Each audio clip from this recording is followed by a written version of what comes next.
welcome to my channel, The Love Tita Heart, the channel for the non-stop followers of Alden and Maine, who will serve as voice for those who cannot express their feelings for Aldab.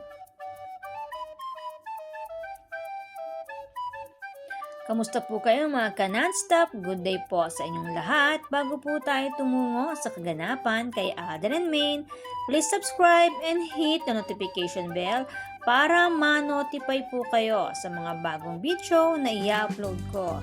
Salamat po! Happy Heart mga ka-Aldab, last February 23, 2026, namataan si Pambansang Bay, Asia's multimedia superstar and phenomenal box office king Alden Richards sa BGC at sa Venge Active Brand.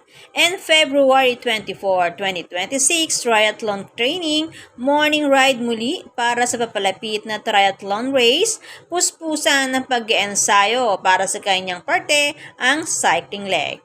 The Ironman 70.3 Davao, March 22, 2026. Bilang BYD Cars Philippines newest ambassador, Richard Focarson Jr., BYD team with Nico Bolsico and Will Dasovich. Ito ang unang pagkakataon na sasabak si Richard Jr. sa isang triathlon race. Kaya naman, halos araw-araw ang pag-ensayo na ginagawa nito. Disiplina, determinasyon at tibay ng loob. Lahat yan, taglay na nag-iisang gwapong Mr. ni Mrs. Nico Maine Focarson, Mr. Richard Focarson Jr.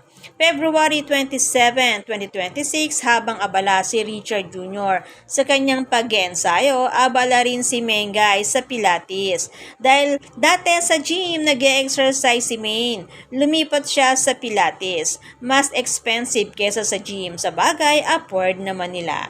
Marahil dahil may nakapag-advise na mas fit para sa kanya ang Pilates. Dahil sabi nga, mas advisable ito sa mga mothers. Dahil kapag nanganak na, nagkakaroon ng pagbabago ang istruktura ng katawan.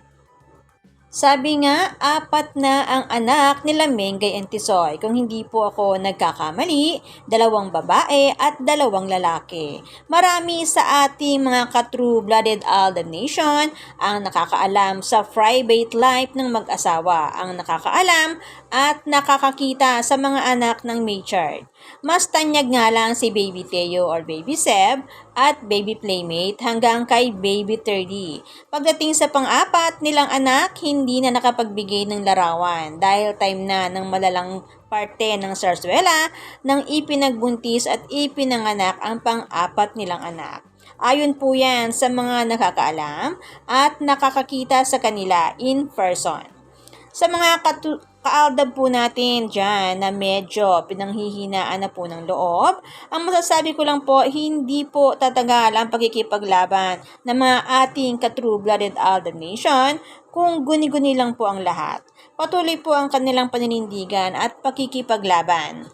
Dahil po sa mga katotohanan na kanilang nalalaman at sa mga pag-post na rin ng pamilya Focarson and Mendoza noong panahon na malaya pa at wala pang sarsuela. Sarsuela lang po ang naging dahilan kung bakit nahinto ang kanilang pagbabahagi ng masasayang ganap ng Focarson Jr. family. Kaya naman sa pa-cryptic message na lang muna nila idinadaan ang kanilang pa-update.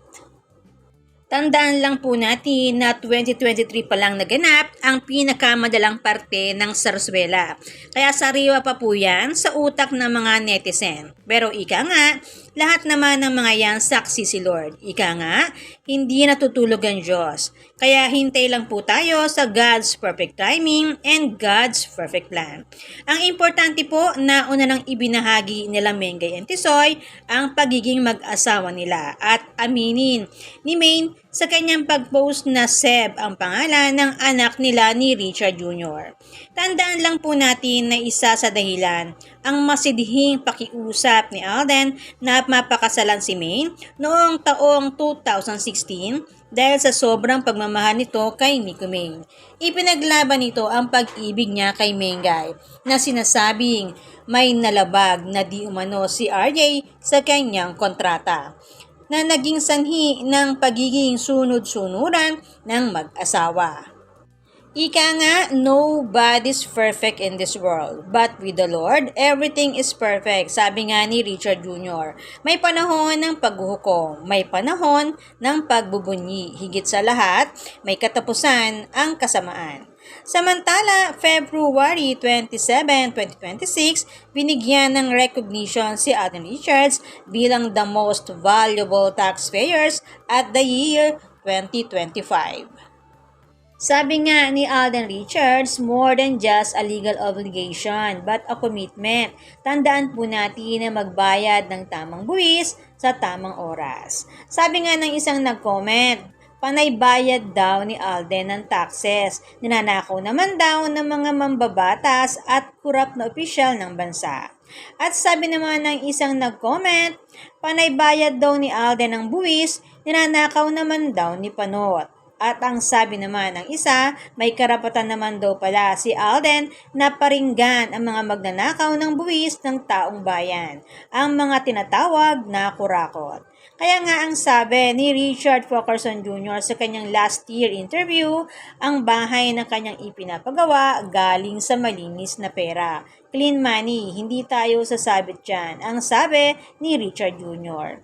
Kaya naman hintay muli tayo sa pa-update ni Tisoy kapag tuluyan ang natapos ang bago niyang smart home. Ang hands-on, dedicated at excited sa magiging design ng new home ng Fulkerson Jr. family na may pag-post si Pat Kauna ng interior designer ni Richard Jr. nito lang last February 28, 2026.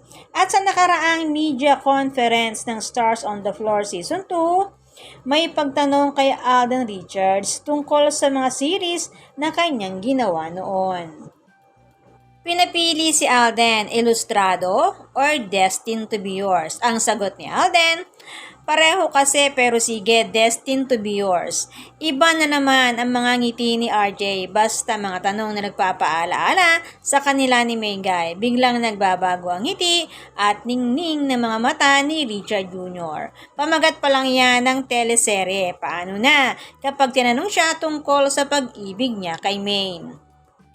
For sure, marami na namang maiinggit, magagalit dahil lalabas na naman ang totoo.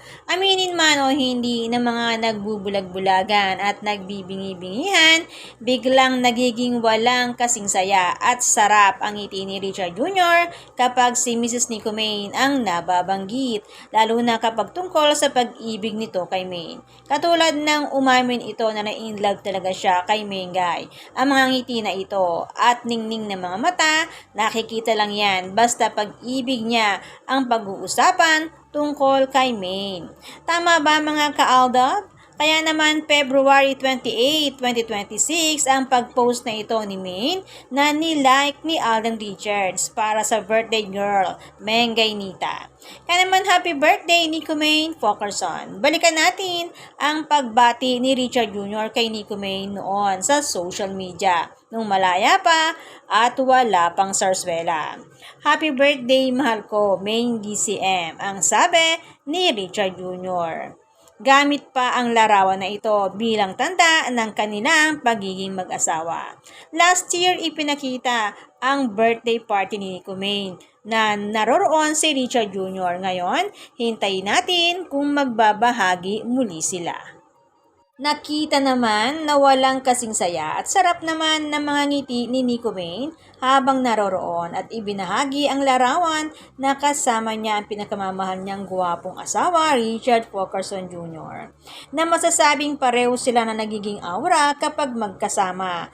Yung mga ngiti sa labi at ningning na mga mata na makikita lang kapag magkasama sila at makikita muli kay RJ kapag tinanong siya tungkol sa pag-ibig niya kay Maine. Ganun naman po talaga, di ba?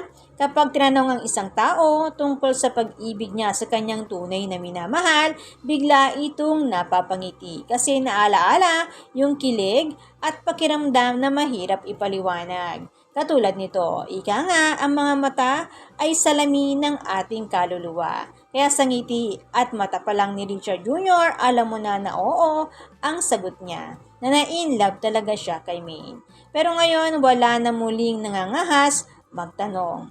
kasi makikita muli ang saloobin ni RJ kay Mengay sa mga mata pa lang at ngiti nito, katulad nito. And March 1, 2026, ito naman ang pag-post ni Mengay. Mukhang nasa private resort ang Fokerson Jr. family. Sabi nga ni Richard Jr., Sunday is a family day. Private life is a peaceful life. Happy wife, happy life.